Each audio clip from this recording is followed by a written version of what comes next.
মানুষ আল্লাহ তাআলার শ্রেষ্ঠ জাতি, মানুষ আল্লাহ তাআলার পছন্দের জাতি,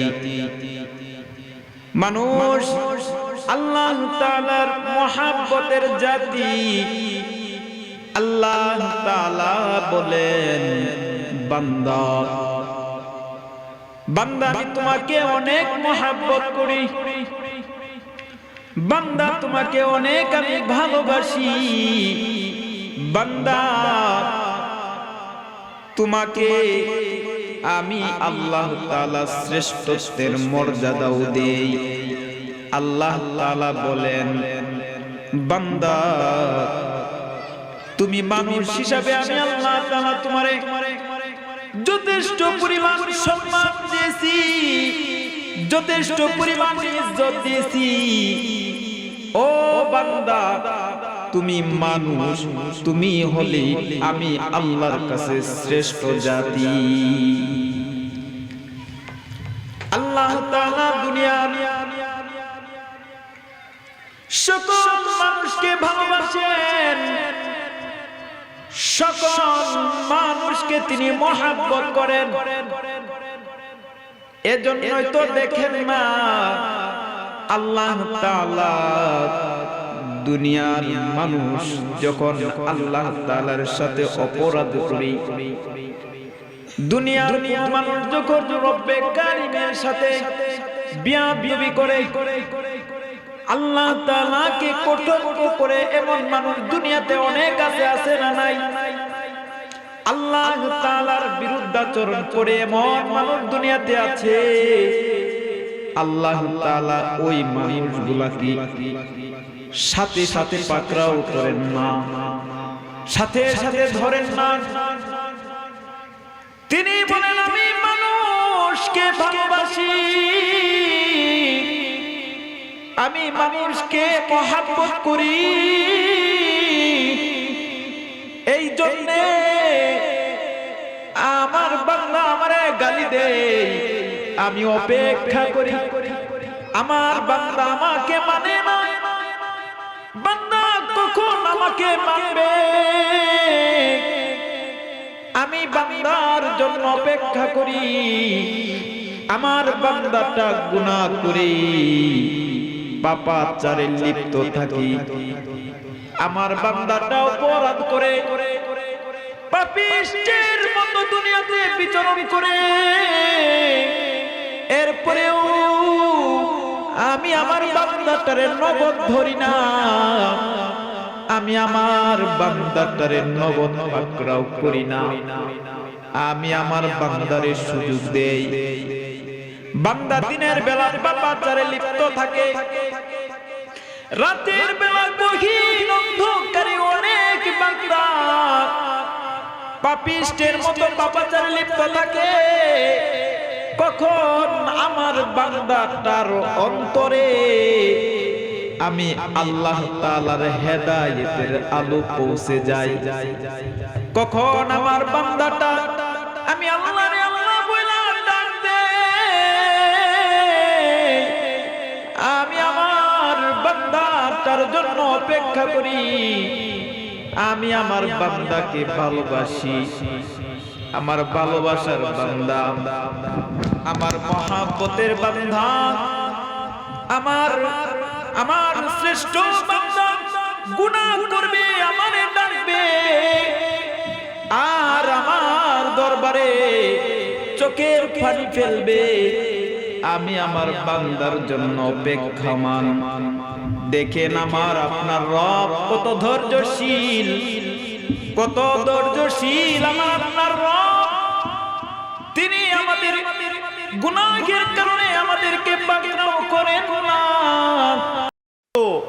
সম্পদ দান করছেন, কত ইজ্জত দান করছেন। আমাদের গুনাহগুলো, আমাদের অপরাধের কারণে তিনি প্রকাশ করেন না। মুহতারাম হাজরিন, আমার আপনার মালিক কত মহান, কত দয়াবান আল্লাহ। আমরা আমাদের মালিকের মহব্বত বুঝি না, আমাদের মালিকের ভালোবাসা বুঝি না। এই জন্য মুমিন আল্লাহ তাআলা আমাদেরকে শ্রেষ্ঠ নিয়ামত দ্বীন ইসলাম দান করেছেন। তিনি আমাদেরকে ভালোবেসেছেন বিদায় ইসলামের ভিতর দাখিল করাইছেন। মুহতারাম হাজিরিন, আজকে তো আমরা মুসলমান হয়ে পাপাচারের মাঝে লিপ্ত, মুসলমান হয়ে গুনাহের মাঝে লিপ্ত। নবীর জামানার দিকে তাকাইলে দেখা যায়, নবীর জামানার দিকে তাকাইলে দেখা যায় কাফের মুসলমান হইছে, মুশরিক মুসলমান হইছে, ঈমানের ভেতর প্রবেশ হইছে। দেখা যায় ঈমান আনতে গিয়া তারা কত কষ্ট করেছে। আমি আপনি তো এখন কষ্ট করতে হয় না, ইসলাম আমার আপনার দরজায় চলে এসেছে, দ্বীন আমার আপনার দরজায় চলে এসেছে। এই যে ইসলাম দরজায় সহজে চলে আসছে, দ্বীন আমাদের দরজায় আমাদের ঘরে ঘরে চলে আসছে। আজকে মাহফিলে বসে আলেম ওলামা আপনাদেরকে নসিহত করতেছেন, বয়ান শুনাইতেছেন, অথচ এমন একটা সময় ছিল নবী আরবি সাল্লাল্লাহু আলাইহি ওয়াসাল্লাম এভাবে তিনি দ্বীন প্রচার করতে পারতেন না। নবী আরবি সাল্লাল্লাহু আলাইহি ওয়াসাল্লাম এভাবে তিনি প্রকাশ্যে মানুষের মাঝে ওয়াজ করতে পারতেন না। হালালকে হালাল বলতে গেলে কাফেররা জুলুম নির্যাতন শুরু করত, হারামটাকে গ্রহণ করার জন্য কাফেররা নবীকে চাপ দিত, সাহাবায়ে কেরামকে হারাম গ্রহণ করার জন্য চাপ দিত। কিন্তু দেখা যায় সাহাবায়ে কেরাম নবী আরবি সাল্লাল্লাহু আলাইহি ওয়াসাল্লাম তারা এই সমস্ত জুলুম নির্যাতন কাফেরদের দেওয়া কষ্ট তারা নীরবে নিভৃতে মেনেছেন। আজকে আমরা মুসলমান, নিজেকে দাবি করি ঈমানওয়ালা, নিজেকে দাবি করি ঈমানের পরিপূর্ণ বিশ্বাস আমার অন্তরে আছে। যদি বলা হয় তুমি যে ঈমানওয়ালা, তোমার ভিতরে যে ঈমান আছে, এই তুমি কি নামাজ পড়ো? বলে পড়ি। তাহলে তোমার সন্তান কি নামাজ পড়ে? না পড়ে না। তাহলে তুমি ঈমানের কি দায়িত্ব পালন করলা? এই নামাজি নিজের সন্তানকে নামাজ শিখাতে পারলে না, অথচ সে মুসলমানের বাচ্চা, সে কিভাবে নামাজ ছাড়া থাকতে পারে? এই যে নামাজ আমরা পাইছি, এইগুলা কি সহজেই পাইছি মনে করছেন? এই নামাজের জন্য, এই নামাজের জন্য, এই রোজার জন্য, এই যাকাতের জন্য, আল্লাহ তাআলার বিধানের জন্য আল্লাহর নবী তা বাস্তবায়ন করার জন্য কত কষ্ট করেছেন। লক্ষ্য করলে দেখা যায় নবীর জামানায় হযরতে বিলাল হাবশী রাদিয়াল্লাহু তাআলা আনহু, তার কাছে ইসলামের বাণী পৌঁছার পর হযরত বিলাল হাবশী রাদিয়াল্লাহু তাআলা কালিমা পড়লেন, মুসলমান হয়ে গেলেন। এই খবর মক্কার মুশরিক, এই খবর মক্কার মুশরিক, এই খবর মক্কার মুশরিকরা জানতে পারলো। উমাইয়া বিন খালদ জানতে পারলো যে বিলাল হাবশী ইসলাম গ্রহণ করেছে। উমাইয়া বিন খালফ বলে, কত বড় সাহস, আমার গোলাম কিভাবে ইসলামের ভেতর প্রবেশ হয়, কিভাবে ইসলামের ভিতর আমার গোলাম প্রবেশ হয়, না হতে পারে না। বিলালকে উমাইয়া বিন খালফ ধরে বলে, এই বিলাল, তুমি তো হলে আমার গোলাম, তুমি ইসলাম ছেড়ে দাও, মুহাম্মদের কালিমা ছেড়ে দাও, মুহাম্মদের কালিমা ছেড়ে এখন আমাদের ধর্মে এসে যাও, তোমার জীবন নিরাপদ, তোমার জান নিরাপদ। হযরতে বিলাল হাবশী বলে, না না, মুহাম্মদের কালিমায় আমি যে শান্তি পেয়েছি, মুহাম্মদের কালিমায় আমি যে প্রশান্ত হয়েছি, তোমার দিন ধর্মের মাঝে এমন প্রশান্তি নাই, এই জন্য আমার জীবন চলে যাবে, আমার জান কুরবান হয়ে যাবে, এরপরেও আমি মুহাম্মদের কালিমা ছাড়ব না। এখন যদি মুসলমানের কোন সন্তানকে বলা হয়, এই তুমি যে মুসলমান, তুমি একবার কালিমাটা পড়ো, দেখবেন সে কালিমা পড়তে পারে না। 60-70 বছর, 80 বছর, 90 বছর বয়স হয়ে গেছে মুরব্বী, যদি জিজ্ঞাসা আপনি কি মুসলমান, বলে হ্যাঁ আমি মুসলমান, তাহলে কালিমাটা পড়ে একবার আমাকে শোনান, বলে বাবা কালিমা তো পারি না। নিজেকে পরিচয় দিলেন মুসলমান। যদি এখনো কোন যুবককে বলা হয়, হে যুবক তুমি তো মুসলমান, বলে হ্যাঁ আমি মুসলমান, তাহলে মুসলমানদের নবীর নাম বলো, ভুলে গিয়া বইলা ফেলে, কারণ নাম তো জানে না, তার দলের নেতার নাম বইলা ফেলে, তার নেতার নাম বইলা ফেলে, লিডারের নাম বইলা ফেলে, অথচ নিজেকে পরিচয় দিল আমি মুসলমান, মুসলমানদের নবীর নাম তার জানা নাই। মোহতারাম হাজরিন, আমরা আমাদের সন্তানদেরকে সঠিক শিক্ষা দিব, এখন থেকেই সঠিক শিক্ষা দিতে হবে।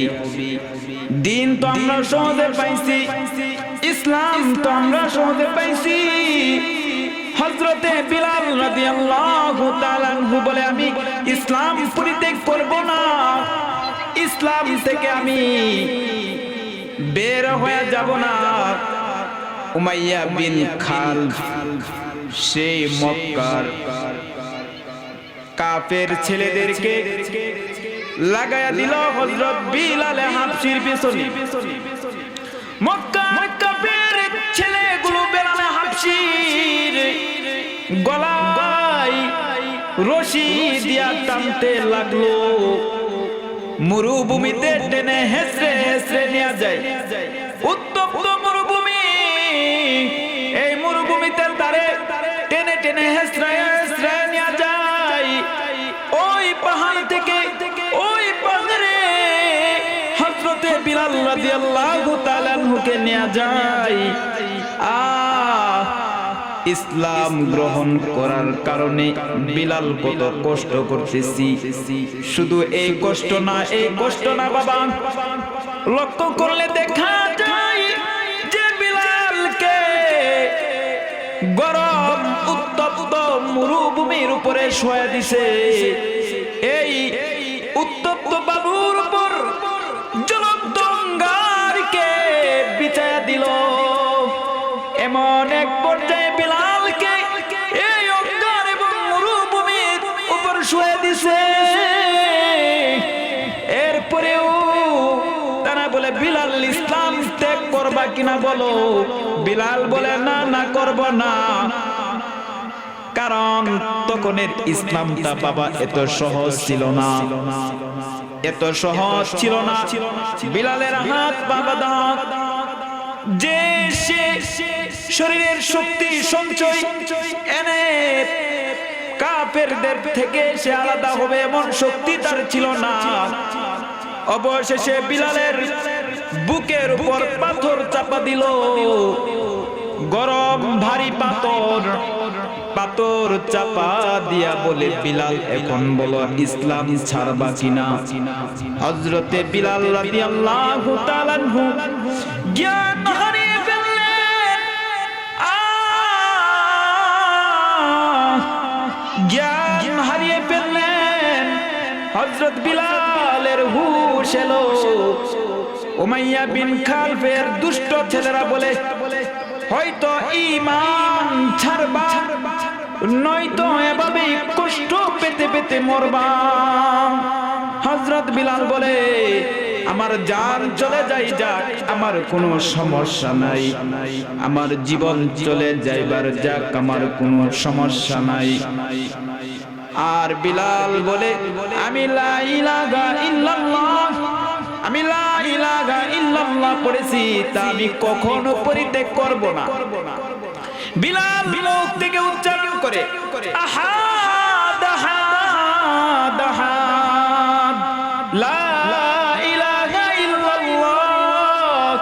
হযরতে আবু বকর রাদিয়াল্লাহু তাআলা আনহু পাশ দিয়া হাইটা যায়, পাশ দিয়া হযরত আবু বকর হাইটা যায়।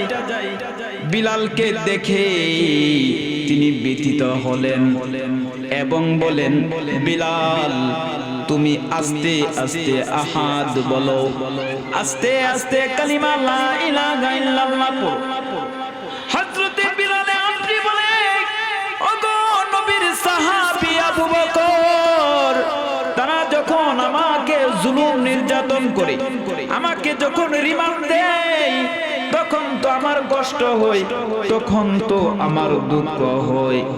যখন আমি লা ইলাহা ইল্লাল্লাহ পড়ি, যখন আমি আহাদ আহাদ পড়ি, যখন আমি আহাদ আহাদ পড়ি,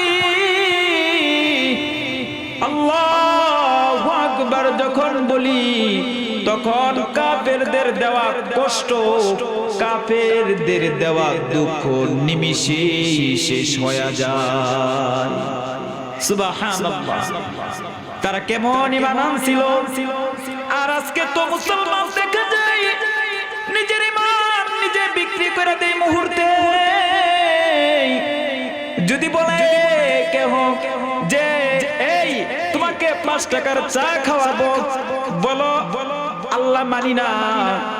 অনেক মুসলমান নামে পরিচয়, সে মুসলমান 5 টাকার চার বিনিময়ে ঈমান বিক্রি করে দেয়। অনেকে আছে যে তারে যদি বলা হয় একটা সিগারেট দিব, তুই বল আল্লাহ মানি না। একটা সিগারেটের বিনিময়ে কত মুসলমানের বাচ্চা ঈমান পরিত্যাগ করে ফেলে।